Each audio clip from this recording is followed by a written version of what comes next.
Okey, jadi untuk yang kedua, okey, jadi untuk topik kita ini adalah siri kereaktifan logam, iaitu kriteria kejayaannya ada 3. Yang pertama, kamu dapat menyatakan maksud kereaktifan logam. Yang kedua, kamu boleh menulis 2 daripada 5 tindak balas logam dengan oksigen. Dan yang ketiga, menulis kedudukan karbon dan hidrogen dalam siri kereaktifan logam. Okey.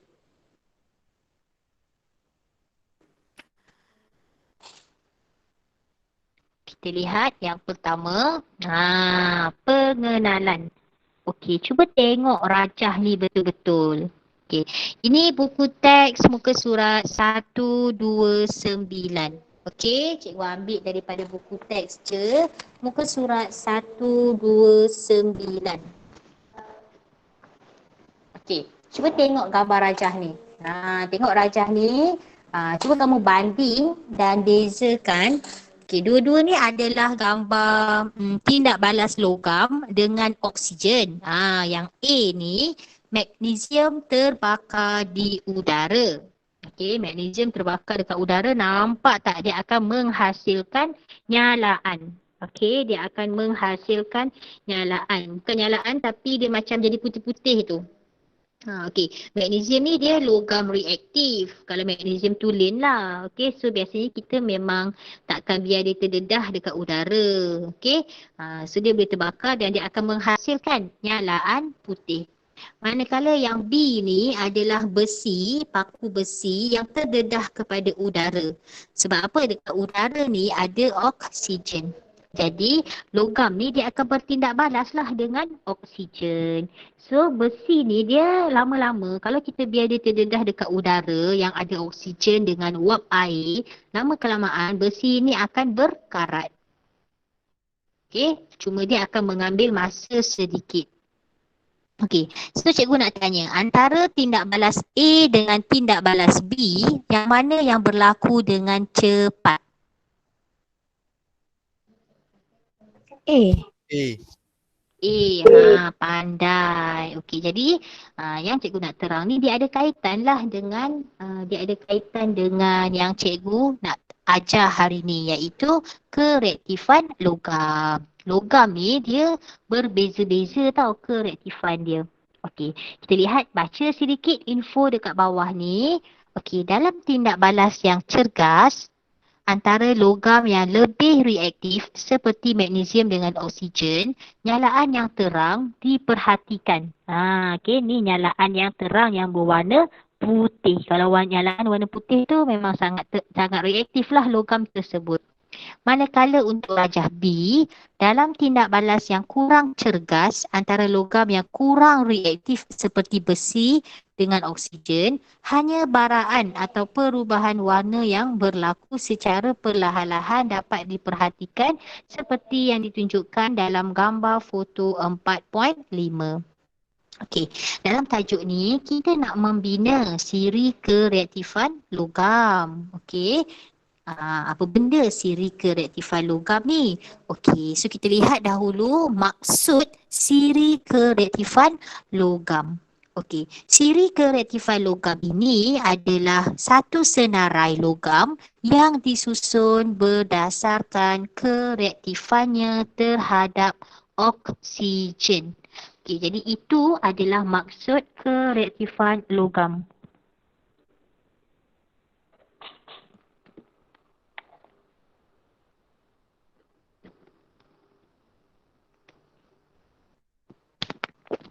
Okey, itu maksud kereaktifan logam. Saya ulang lagi sekali. Siri kereaktifan logam adalah satu senarai logam yang disusun berdasarkan kereaktifannya terhadap oksigen.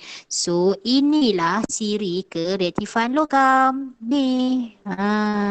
Okey, ada K untuk kalium, Na untuk natrium, Ca untuk kalsium, Mg untuk magnesium, Al aluminium, Zn zinc, ferrum, stannum, plumbum, cuprum, mercury, argentum, aurum. Okay. So, macam mana ahli sains ni dia susun logam dalam sirika rektifai logam? Okay. So, dalam nak menyusun, dalam nak menyusun sirika rektifai logam, kita kena jalankan satu aktiviti untuk membanding dan membezakan kerektifan beberapa logam yang berlainan terhadap oksigen. Okey, jadi kita lihat aktiviti 4.3, buku teks muka surat 130. Okey, ini pun sama. Biasa cikgu akan tunjuk demo lah. Biasa yang ni memang saya tunjuk demo sebab kalau logam yang reaktif ni dia agak bahaya. Dia boleh menyala dengan menghasilkan letupan. Takutlah letupan tu berlaku. Jadi kita nak melihat tindak balas pemanasan logam seperti magnesium, aluminium, zinc, ferrum dan plumbum dengan oksigen. Jadi bahan yang kita guna adalah hablur kalium manganat 7, serbuk magnesium, serbuk aluminium, zinc, ferrum, plumbum dan wool kaca. Okey, kita lihat susunan radas.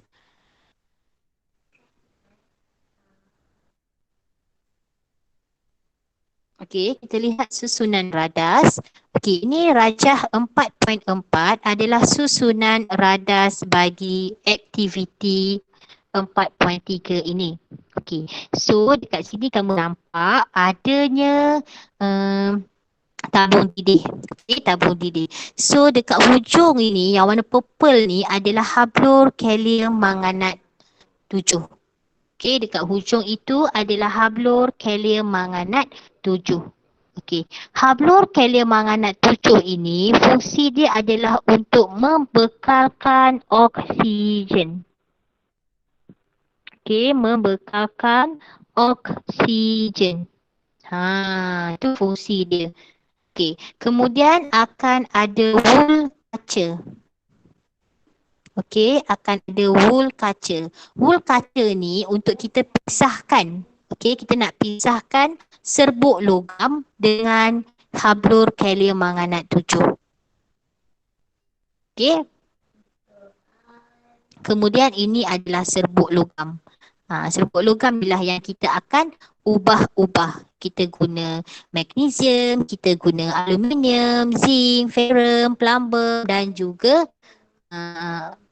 okey, ada 5 je magnesium, aluminium, zinc, ferrum dan juga plumbum. Okey, kemudian kita akan panaskan. Dia kena panaskan supaya serbuk logam tu akan bertindak balas dengan oksigen. Okey.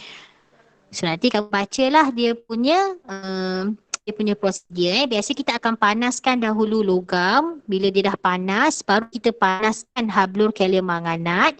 Kemudian kita panaskan hablur kalium manganat tu untuk membekalkan oksigen. So nanti oksigen yang terhasil itu akan bertindak balas dengan serbuk logam. Dan kita akan perhatikan nyalaan logam. Okey, inilah kita akan perhatikan kecergasan tindak balas yang berlaku pada serbuk logam. Okey.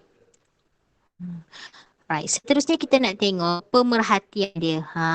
Cikgu punya pendrive tu rosak. Saya tak boleh nak tayang dekat kamu warna nyalaan tu. Okey, nanti cikgu cuba cari video supaya kamu boleh nampak warna nyalaan tersebut. Okey.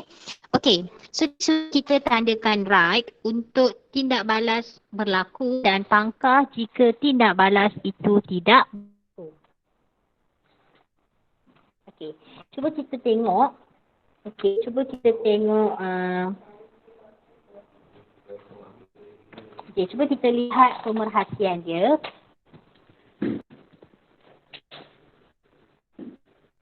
Okey. Right, magnesium ini.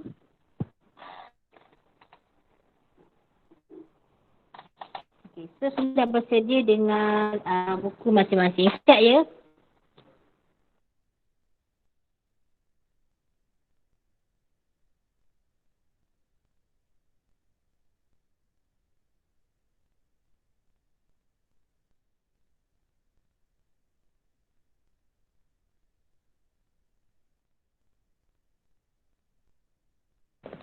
Okay. So kita nak lihat dia punya pemerhatian. Okay, pemerhatian yang kita akan nampak adalah magnesium. Kita lihat dahulu magnesium. Okay, magnesium ni dia akan terbakar dengan nyalaan putih yang sangat terang. So kita tanda dekat kolom yang pertama. Okay, magnesium ni kita tandakan dekat apa nama? Allahu Akbar. Ditanda dekat kotak yang pertama, iaitu logam ni bernyala dengan amat cepat dan terang. Okey. Okey, manakala untuk aluminium dia akan menyala dengan cepat dan terang. Dia bukanlah amat cepat tapi dia dengan cepat sahaja dan terang. Manakala zinc, zinc dia akan terbakar, ataupun logam itu akan menyala dengan perlahan. Zinc, logam itu akan menyala dengan perlahan. Manakala ferrum, untuk ferrum, logam itu akan berbara dengan terang. Manakala plumbum, logam itu akan berbara dengan malap. Dapat tak pemerhatian dia? Dapat. So kita nak buat perbincangan sedikit. Untuk perbincangan yang pertama, dia kata lengkapkan persamaan perkataan bagi setiap tindak balas logam dengan oksigen berikut. Kalaulah magnesium bertindak balas dengan oksigen, dia akan menghasilkan satu bahan baru, iaitu serbuk yang berwarna putih, pepejal berwarna putih, iaitu nama dia adalah magnesium oksida. Magnesium oksida ni dia gabunglah daripada magnesium dengan oksigen. So cikgu tulis sikit, magnesium oksida ni adalah pepejal warna putih. Cikgu tulis. Seterusnya, dia bagi magnesium dengan oksigen je kan. Yang B, kita buat pula B. B adalah aluminium. Aluminium dengan oksigen. So, rasa dia akan menghasilkan apa? Aluminium oksida. Pandai. Aluminium oksida. Aluminium oksida. Aluminium oksida ini pun adalah pepejal warna putih. Dia macam serbuk tu nanti kita akan nampak. Macam hapuk debu tu tapi dia warna putih. C, kalau kita tengok cikgu tambah sikit C sebab sekurang-kurangnya kamu boleh tulis 3 kan. Kalau C cikgu bagi contoh zinc dan oksigen. Apakah logam yang terhasil? Apakah bahan yang terhasil?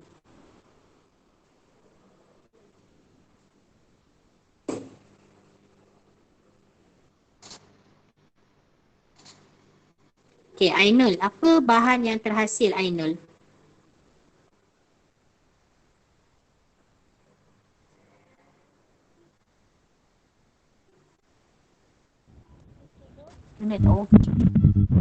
Zinc oksida. Yes, betul. Zinc oksida. Zinc oksida ni dia special sikit. Tengok sini, zinc oksida ni dia special sikit. Zinc oksida ni dia adalah pepejal. Dia macam serbuk lah. Tapi dia warna kuning masa panas. Warna kuning semasa panas. Putih apabila sejuk.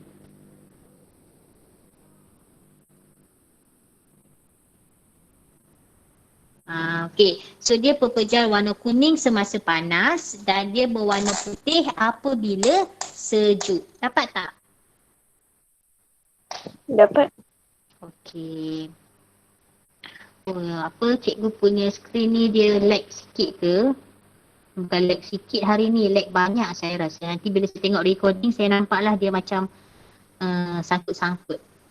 Sangkut-sangkut tak dekat kamu? Ada lah sangkut sikit-sikit. Tapi Sangkut tu dapat. memang internet saya problem sikit ni pagi ni. Tak tahu kenapa, Unify. Okey, seterusnya soalan 2. Okey, perbincangan yang kedua. Dia minta kita hubung kaitkan antara kecergasan tindak balas dengan kereaktifan logam terhadap oksigen. Jadi hubung kaitnya adalah okey, semakin reaktif logam itu,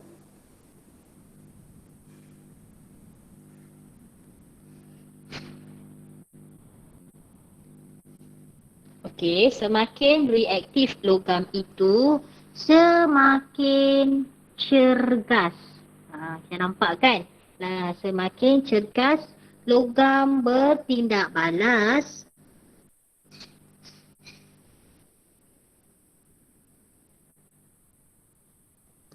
semakin reaktif logam itu, semakin cergas logam bertindak balas dengan oksigen. Okey. Apa ya?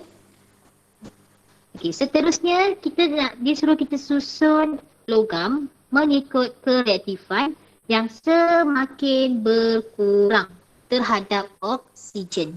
Okey, siapa boleh susunan logam mengikut susunan menurun terhadap oksigen? Okey, siapa boleh susun? Boleh angkat tangan. Siapa boleh susun? Yang volunteer nak susun. Yang paling reaktif ke paling kurang reaktif? Okey, Raiha. The first one, ataupun nak tulis dekat ruangan chat pun boleh. Saya boleh baca.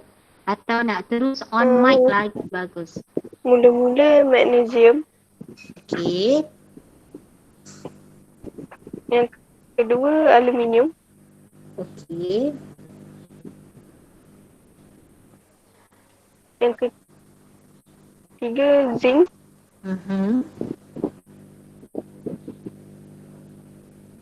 Yang keempat ferrum dan akhir sekali plumbum. Okey, ferrum dan plumbum. Okey, very good answer. Bagi tepukan sikit dekat kawan kita. Okey. Seterusnya kita nak lihat pula. Okey, dah dapat ke muka surat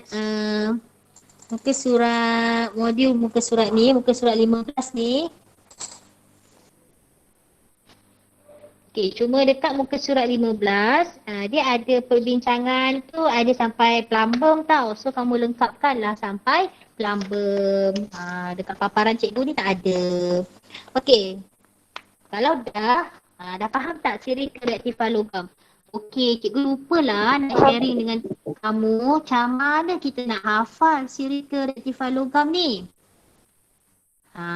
Okey. Cara nak hafal dia, cikgu tulis kat sini ya, warna hijau. Okey, kalau untuk kalium, natrium. Kalau nak. Okey, kalau nak kahwin, mesti ada zakat fitrah. Okey, kalau nak kahwin mesti ada zakat fitrah. Supaya perkahwinan kekal hingga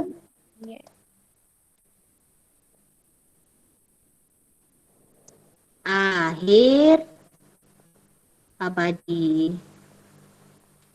Okey. So, apa benda pula ni cikgu? Okey, ni cikgu ambil dalam bahasa Melayu lah.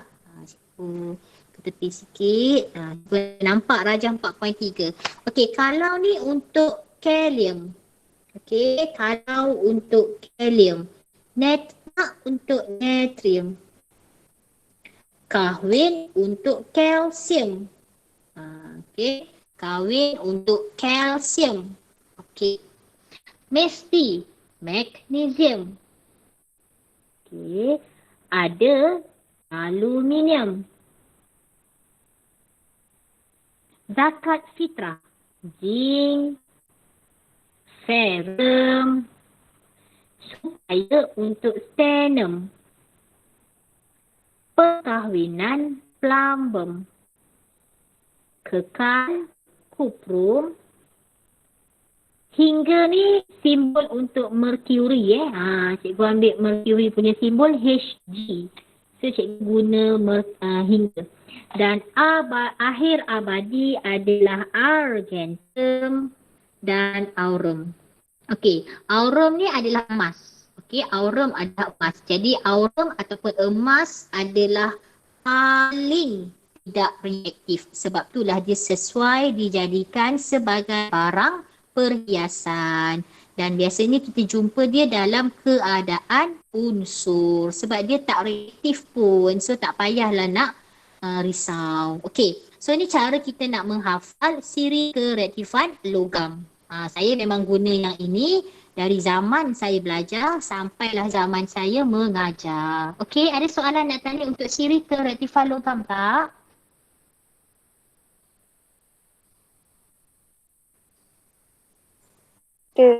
Ada. Kalau tak ada, cikgu akan proceed dengan tajuk yang seterusnya iaitu tajuk kedudukan karbon dalam siri kereaktifan logam. Okey. So, kalau dalam kita dah faham kan siri kereaktifan logam tadi, cikgu nak tambah sikit kedudukan karbon. Okey, kedudukan karbon dalam siri kereaktifan logam ni, dia sebenarnya karbon bukan logam. Okey, karbon dengan hidrogen ni bukan logam, tetapi dia kita tentukan supaya ada kegunaan dia. Okey, ada kegunaan. Okey, so macam mana kita nak tentukan karbon duduk dekat mana dalam siri kereaktifan logam itu? Okey, yang inilah. Okey, so yang ini. Yang ni. So karbon ni duduk dekat celah mana? Duduk dekat sini ke? Sini ke? Sini ke? Kita tak tahu. So kita kena buat aktiviti 4.4. Okey, kita nak tentukan kedudukan karbon dalam siri kereaktifan logam. Okey, so dalam aktiviti ini kita menggunakan 3 bahan. Okey, kita menggunakan 3 bahan iaitu kita nak panaskan zinc oksida dengan karbon, kita panaskan aluminium oksida dengan karbon, kita panaskan plumbum 2 oksida dengan karbon. Okey. So ini memang kena demo oleh guru. Apa yang kita kena buat? Alamak, tak ada gambar ke? Tak ada gambar untuk yang ini. Google Tag sama tak ada gambar ke? Patutnya ada. Ini saya yang tak ambil gambar dia. Okey, kejap. Saya tersalah paste ke? Okey, ni gambar dia. Okey, rupanya saya yang tersalah letak. Okey, nampak tak gambar dia? Okey, kita tengok gambar ni. Okey, buku teks kamu pun ada je. Muka surat 132. Okey, so gambar ni macam mana kita nak buat? Tadi cikgu kata ada zinc oksida kan? Okey, so zinc oksida ni, okey, zinc oksida tu adalah contoh oksida logam. Okey, so zinc oksida ni kamu panaskan, kita masuk dalam mangkuk pija dan kita panaskan. Okey, zinc oksida tercampur dengan karbon dan kita panaskan. Okey, kemudian apabila kita panaskan, kita perhatikan perubahan pada serbuk yang berlaku tadi dalam mangkuk pija. Kita tengok apa pemerhatian dia. So, pemerhatian dia tu kita tulis dalam modul sains B kita, muka surat 16. dekat bahagian aktiviti 4.4. Okey. Are you ready nak tengok pemerhatian dia? Dah. Dah. Okey.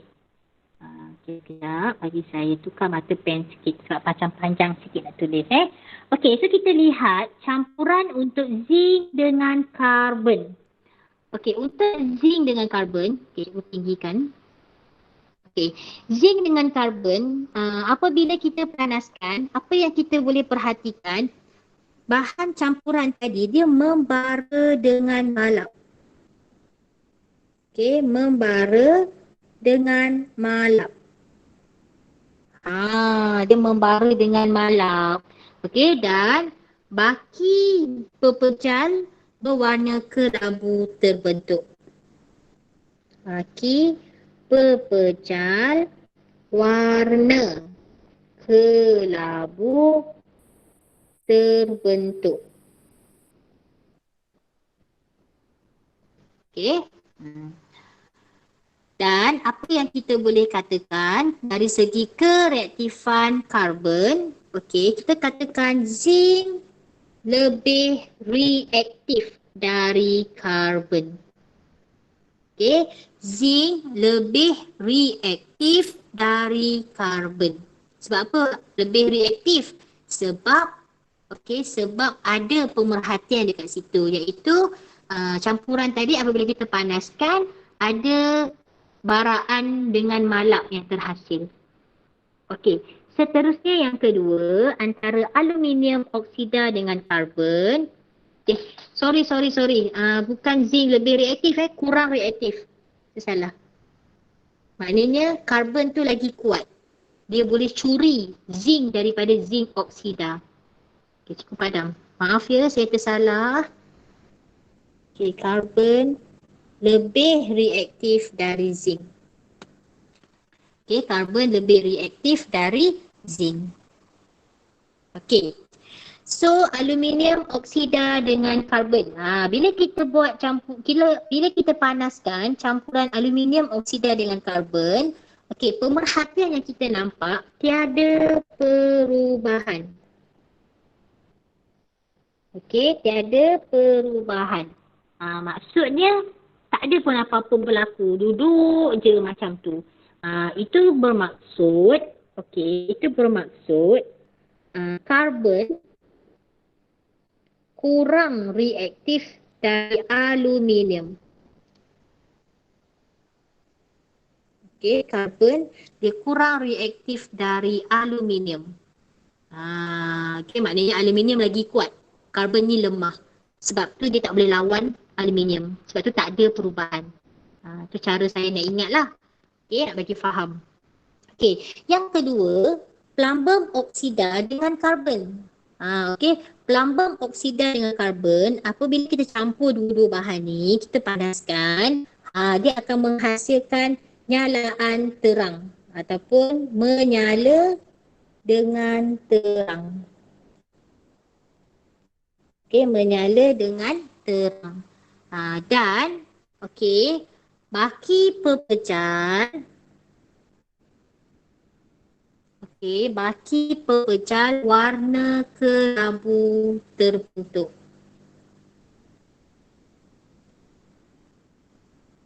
Baki pepejal warna kelabu terbentuk. So, apabila ada pemerhatian macam ni, kita katakan karbon lebih reaktif dari zinc. Okey, karbon lebih reaktif dari zinc. Okey. Cuma yang saya nak beritahu, antara zinc oksida dengan plumbum, kita cuba tengok dia punya pemerhatian. Kalau karbon dengan plumbum, dia menyala tau. Maknanya karbon ni kuat banyak daripada plumbum. Ataupun karbon ni reaktif banyak dengan karbon. Tetapi untuk zinc, okey, dengan zinc dengan karbon ni, pemerhatian dia membara. Maknanya sikit je dia reaktif. Maknanya karbon ni memang lagi reaktif dari zinc, tapi dia reaktif sikit sahaja. Okey, faham tak yang cikgu nak terang tu?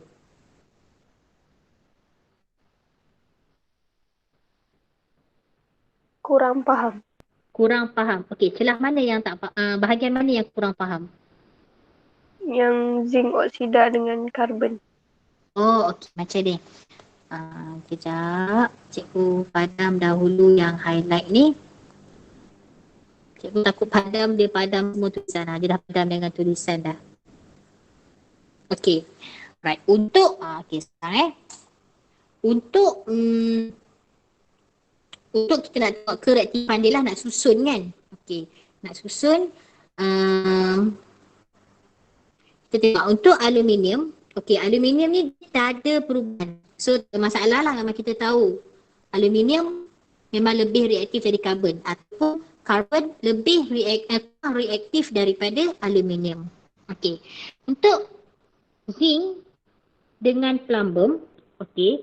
Zinc ni kalau kita tidak balaskan dia dengan karbon, dia membara. Mana plumbum menyala. Maknanya menyala lebih bagus, lebih kuat. Daripada membara tu sikit je lah kan api je kan. Okay. So dari situ kita nampak kereaktifan karbon dengan plumbum adalah banyak. Maknanya karbon ni dia lebih reaktif daripada zinc banyak. Right? Okay, banyak. Manakala zinc, karbon memang lebih reaktif dari zinc. Tapi dia lebih reaktif sedikit sahaja daripada zinc. Macam tu. Okey. Okey. Kita akan tengok sekejap lagi bila cikgu terang yang bawah ni, kamu akan nampak lah bila kita nak susun kereaktifan logam tu nanti. Okey, sebelum tu kita nak tengok dahulu tindak balas persamaan tindak balas yang berlaku. Okey, so persamaan pernyataan bagi setiap tindak balas logam dengan karbon, untuk yang ini kita boleh katakan, okey, kalau zinc oksida, ini yang pertama tadi, zinc oksida bertindak balas dengan karbon, dia akan menghasilkan apa? Dia akan hasilkan zinc dan oksigen. Zinc dan karbon dioksida. Ada karbon kan, so dia akan jadi zinc dengan karbon dioksida. So pendek kata, karbon ni dia boleh singkirkan oksigen daripada zinc. Itu yang boleh menghasilkan zinc dengan karbon dioksida.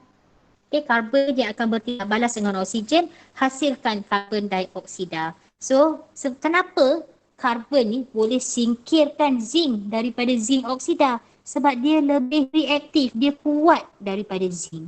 Faham Okey, yang kedua, aluminium oksida dengan karbon. Ada tak persamaan dia? Ada tak? Tiada perubahan. Tiada perubahan. Sebab apa tiada perubahan? Sebab karbon ni kalau kita tengok dengan aluminium, dia tak reaktif, dia lemah, dia tak kuat kalau kita suruh dia lawan dengan aluminium. That's why dia tak boleh nak ambil oksigen daripada aluminium oksida. Sebab tu kita kata tiada tindak balas atau tiada perubahan. Sebenarnya tak adalah tindak balas tersebut. Okey. Yang ketiga, karbon dengan plumbum. Okay, bila kita tidak balas karbon dengan plumbum oksida, kita akan dapat, sebab ada tindak balas kan, sebab dia menyala. So dia akan dapat plumbum dan karbon dioksida. Okay, plumbum dan karbon dioksida. Maknanya karbon ni dia lebih kuat daripada plumbum. Oh, saya tersalah tulis kat sini lah. Ni bukan zinc, ni plumbum. Agaknya sebab tu lah kamu tak berapa faham ke? Tu plumbum, bukan zinc saya tersalah tulis. Okey, jadi untuk yang kedua, dia suruh kita logam yang kurang reaktif daripada karbon. Jadi logam yang kurang reaktif daripada karbon adalah logam apa? Logam zinc dan plumbum. Okey, logam zinc dan plumbum kerana logam ini boleh diturunkan. Oksida logam ini boleh diturunkan kepada logam menggunakan karbon. Okey, cikgu tulis sikit ayat dia dengan cantik. Oksida logam. Okey, oksida logam yang kurang reaktif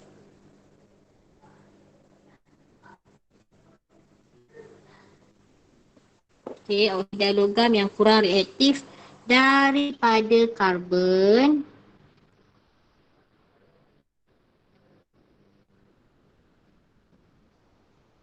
akan diturunkan. Diturunkan tu maknanya dia istilah kimia sebenarnya ni. Diturunkan tu maknanya kita nak pisahkan dia. Okey, kepada logam melalui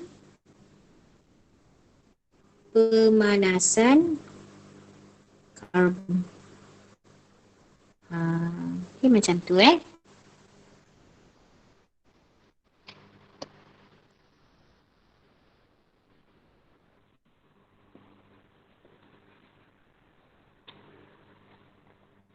Okey, sekarang cuba kita susun logam ini mengikut kereaktifan logam yang semakin bertambah terhadap oksigen.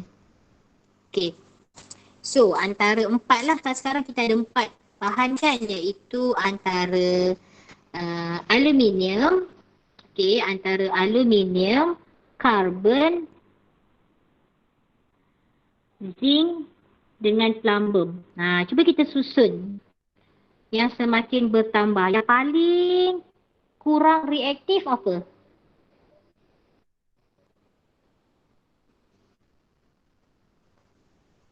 Plumbum. Yes, plumbum. Okey, plumbum. Yang kedua? Zinc. Yang kedua? Zinc. Yang ketiga? Carbon. Karbon. Dan yang terakhir adalah aluminium. Jadi karbon ni dia duduk dekat mana? Dia duduk dekat antara A to Z dalam siri kereaktifan logam. Mari kita tengok sekejap siri kereaktifan logam kita tu. Ni kan siri kereaktifan logam kita. Mana? Ini. Okay, so ini ke siri kereaktifan logam kita. So karbon tu duduk dekat mana, kelas? Okey, karbon tu duduk dekat antara A to Z. Mana A to Z? Oh, cikgu nak guna pen warna lain. Okey, pen warna hijau. A to Z. Inilah cikgu kata A to Z ni. Lagu A to Z, kumpulan A to Z tu. So, karbon duduk dekat sini. Dalam siri kereaktifan logam. Okey, karbon dia duduk antara A to Z. Bawah aluminium, atas zinc. Okey, jelas tak? Jelas. Alright. Jelas. Kan senang je nak faham dia. Okey, tajuk ni kalau kamu baca dia macam bolehlah nak faham, cuma ambil masa sikit. That's why kena terang juga. So, salah satu aplikasi kedudukan karbon dalam siri kereaktifan logam ni dalam kegunaan industri, kita guna untuk pengekstrakan logam. Okey, kita guna untuk pengekstrakan logam. So, logam yang kurang reaktif daripada karbon dalam siri kereaktifan logam, kita dapatlah ekstrak daripada biji dia menggunakan penurunan dengan karbon. Okey. Okey, soalan 5. Jika karbon boleh menyingkirkan oksigen daripada logam, ini bermakna karbon adalah lebih ke kurang reaktif daripada logam tersebut. Lebih ke kurang reaktif kalau dia boleh singkirkan oksigen?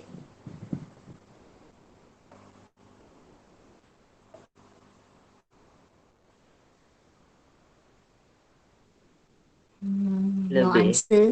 Lebih, betul. Dia lebih reaktif. Tapi kalau dia tak boleh singkirkan oksigen daripada oksida logam, itu bermaksud karbon adalah kurang reaktif. Okey kelas, saya rasa sampai setakat ini sahaja kelas kita. The rest tu kita akan sambung besok.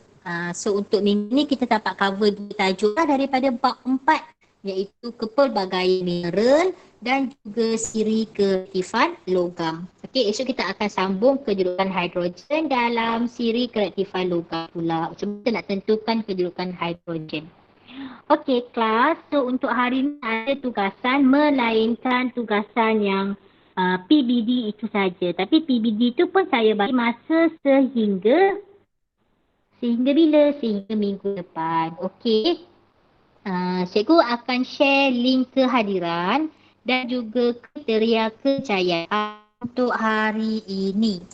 Okey, tolong tunggu sekejap saya masukkan. Okey. So, untuk kriteria kejayaan kita kena ubah sikit lah. Okey, kita kena ubah sikit sebab kita tak boleh nak habiskan ke semua tajuk hari ni.